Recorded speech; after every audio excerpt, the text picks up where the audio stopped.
I took it for the first time at a party, hosted by Jessica Smith, the pretty girl that sat across from me in my math class. I'd never been to a party like that. Hell, I wasn't even supposed to be at a party like that. I'd been grounded by my parents, who seemed to look at me like I was the scum of the earth. But it was that night that I thought it was high time for me to be a rebel, and I snuck out of my window into the cool summer night, ready to make something out of myself.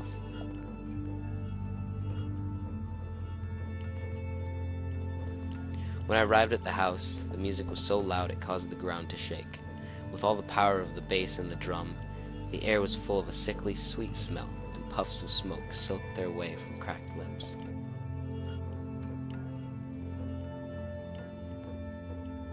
I knew no one, and then I was no one. I got no second looks, no hellos, and for a moment I wanted to run, go back home and finish my homework like I was supposed to, maybe play a game with friends online. But I stayed. I told myself that I can endure. And then, like some sort of blessing, a boy I sometimes saw in the school hallways waved me over to a group of his friends who were all walking out into the backyard. I thanked whatever lucky stars I had, and I followed. He then pulled out a syringe filled with white liquid and told me that it wouldn't hurt a bit.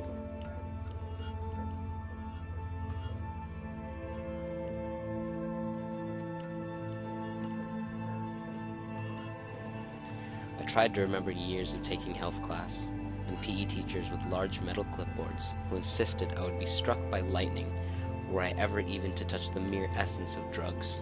But then I felt a dozen eyes on me, and I imagined the jeering that would follow my cowardice.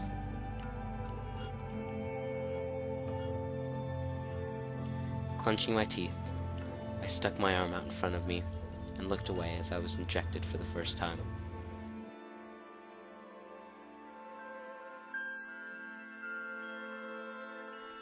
It didn't take long for the high to come, and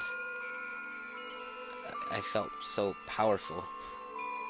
For the first time, I was king of the world.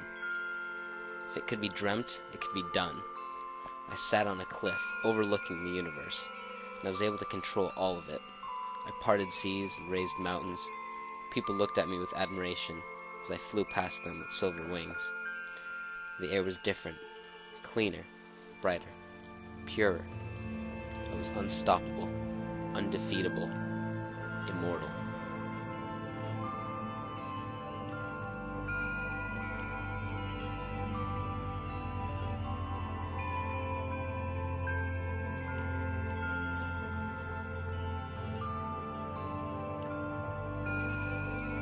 Throwing up was the worst the first time. I laid in the bushes behind the house and heaved until I was sure my organs would slip out of my body and leave me as an empty, lifeless shell.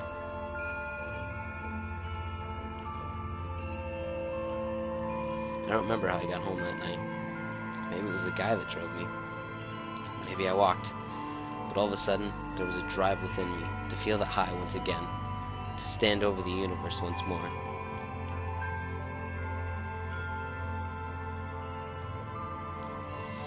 You know, it's amazing how many people use drugs when you keep an eye out for them. Amy in biology takes it in the form of powder, and James from English joins her sometimes. John, David, and Melissa prefer the syringe. They often come into U.S. history with red eyes and stupid smiles on their pale faces.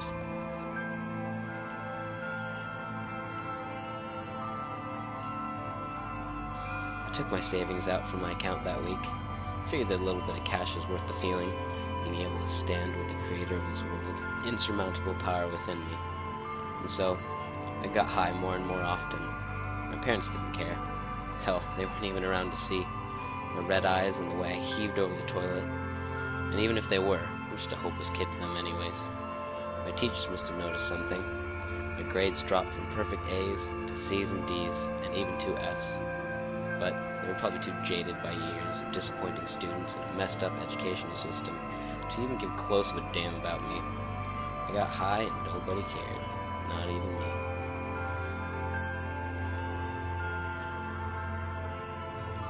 And not caring was beautiful to me. All the wars that were being fought, all the lives that were being lost, the kids that cried from hunger each night, the parents that were never there in their children's lives. All the hurt that poisoned this god-awful world, I felt absolutely none of it. But something was missing. That first high, I practically became a god. I wasn't able to get there anymore. I tried and tried, and it always felt good, but it was never like the night at the party.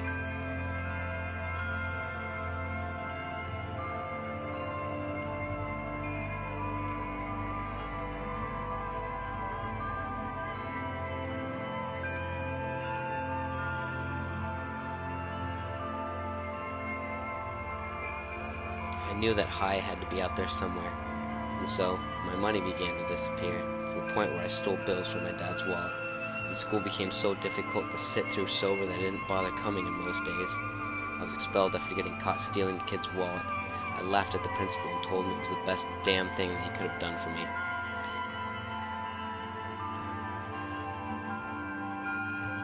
It was then that my parents began to take notice. My mother, in some spontaneous streak of irritating passion, began to cry one night and asked me whether it was all her fault. I looked at her in the eyes and answered with a few choice words. That earned me a slap from my father. My parents tried their best to fix me. They brought me the best therapists and doctors in town, but they all looked at me, shaking their heads, muttering about the hopelessness of a generation. They tried treatment centers and medications that swirled around pills like brightly colored candy.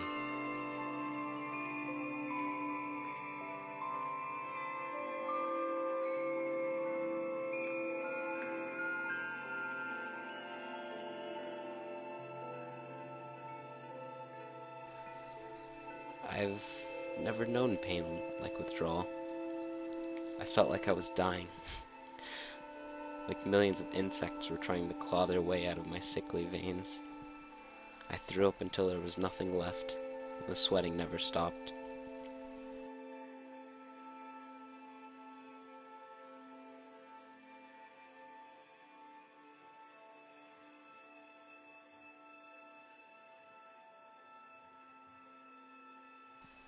It's been a year and a half.